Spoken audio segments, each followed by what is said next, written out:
Hello प्रिय छात्रों, आपका अपना चैनल हिंदी बाई विजाज सर में स्वागत है। प्यारे बच्चों, आज हम राष्ट्र का स्वरूप जो वासुदेव शरण अग्रवाल के निबंध संग्रह पृथ्वी पुत्र से लिया गया है, उसका तीसरा भाग संस्कृति के बारे में हम सब पढ़ेंगे। राष्ट्र का तीसरा अंग जन की संस्कृति है। राष्ट्र का तीसरा अंग लोगों का संस्कार है। मनुष्यों ने युगों युगों में जिस सभ्यता का निर्माण किया है, वही उसके जीवन की श्वास प्रश्वास है। लोगों ने जिस युगों में सभ्यता का विकास किया है, वही उसके जीवन का आधार बना। संस्कृत ही जन का मस्तिष्क है। संस्कार ही लोगों का विकास है। संस्कृति के विकास और अभ्युदय के द्वारा ही राष्ट्र की वृद्धि संभव है। लोगों के विकास से ही हमारे राष्ट्र का विकास होता है। राष्ट्र के समग्र रूप में भूमि और जन के साथ साथ जन की संस्कृति का महत्वपूर्ण स्थान है। राष्ट्र के समग्र के रूप में भूमि और लोगों के साथ ही सभ्यता का विशेष महत्व होता है।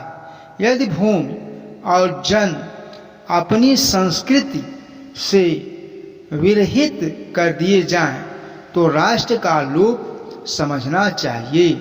यदि पृथ्वी और लोग अपनी सभ्यता का विकास न हो, तो हमारे राष्ट्र का विकास नहीं होगा।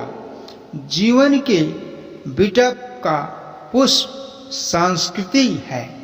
लोगों के जीवन का विकास एक फूल के तरह है। संस्कृति के सौंदर्य और सौरभ में ही राष्ट्रीय जन के जीवन का सौंदर्य और यश अंतर्निहित है।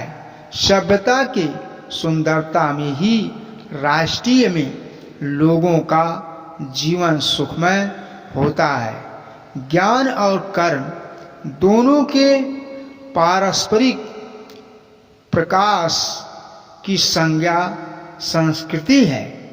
ज्ञान और कर्म दोनों के बीच में ही उज्जवल विकास की संज्ञा सभ्यता है। भूमि पर बसने वाले जन ने ज्ञान के क्षेत्र में जो सोचा है और कर्म के क्षेत्र में जो रचा है, दोनों के रूप में राष्ट्रीय संस्कृति के दर्शन मिलते हैं। पृथ्वी पर बसने वाले लोगों ने ज्ञान के विकास में जो सोचा है और कर्म के विकास में जो रचा है, दो के रूप में राष्ट्र का विकास मिलता है। जीवन के विकास की युक्ति ही संस्कृति के रूप में प्रकट होती है। लोगों के जीवन के विकास में सभ्यता प्रकट होती है।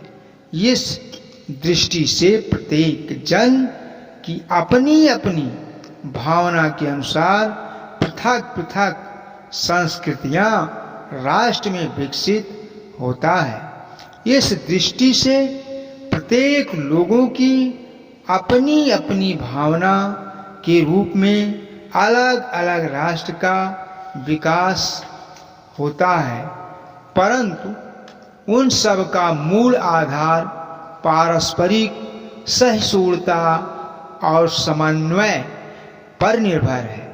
परंतु उन सब का मुख्य आधार सहिष्णुता और समन्वय पर निर्भर है।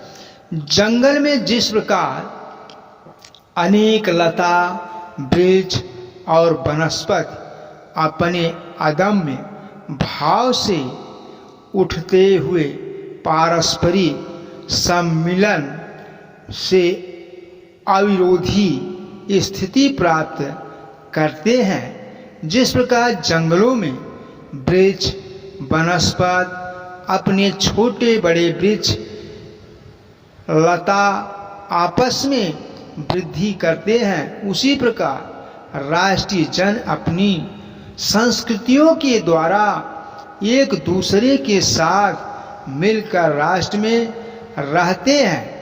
उसी प्रकार राष्ट्रीय लोग अपनी सभ्यता के द्वारा आपस में मिलकर राष्ट्र का विकास करते हैं।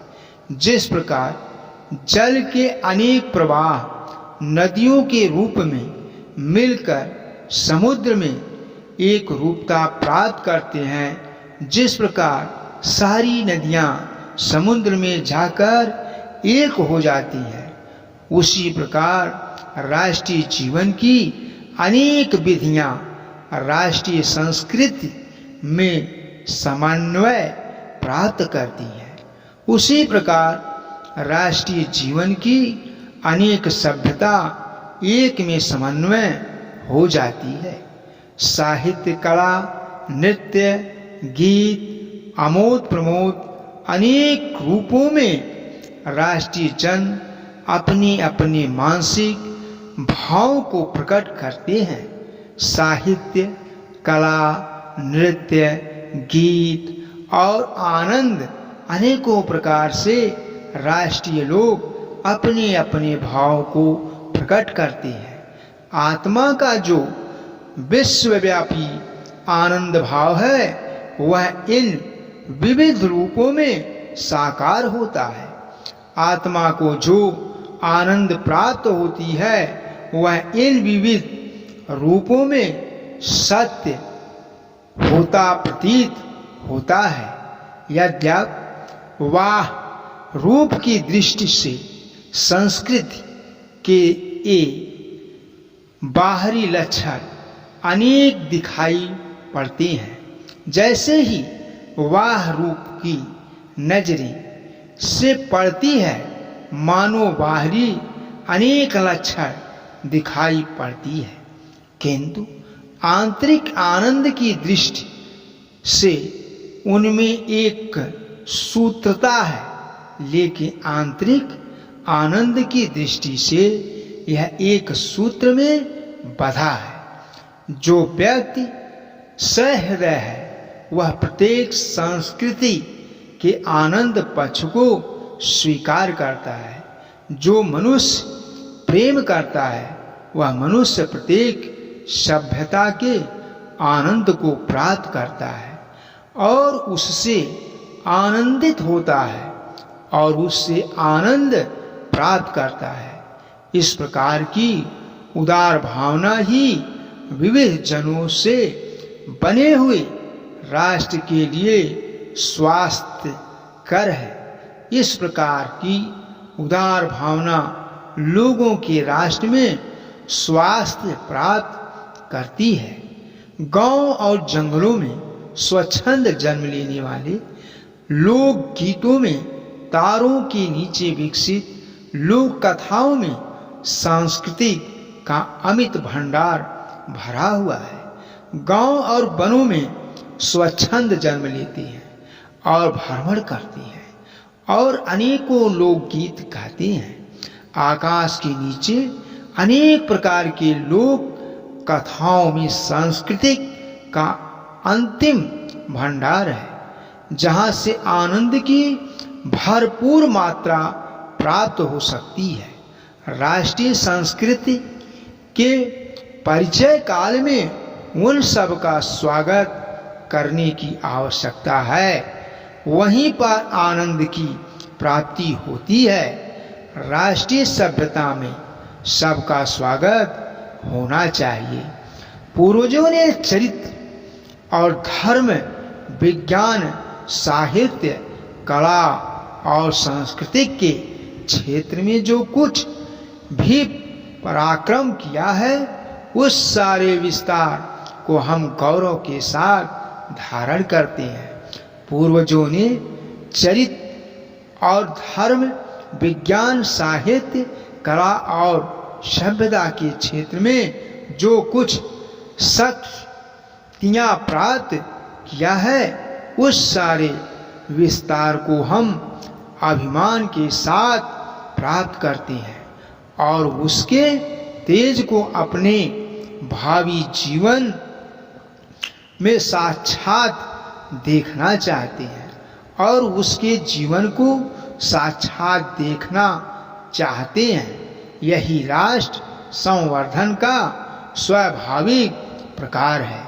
यही राष्ट्र विकास का प्राप्त होता है, जहां अतीत वर्तमान के लिए भारूप नहीं है, जहां मेहमानों के लिए पूरा नहीं होता है, जहां भूत वर्तमान को जकड़ नहीं रखना चाहता वरन अपने वरदान से पुष्ट करके उसे आगे बढ़ाना चाहता है, जहां भूत वर्तमान को पकड़ नहीं रखना चाहता किंतु अपने वरदान से पुष्ट करके आगे बढ़ाना चाहता है। उस राष्ट्र का हम स्वागत करते हैं, उस राष्ट्र उस देश का हम अभिनंदन करते हैं। मेरे प्यारे बच्चों, आज यह अध्याय समाप्त हुआ। जय हिंद, जय भारत।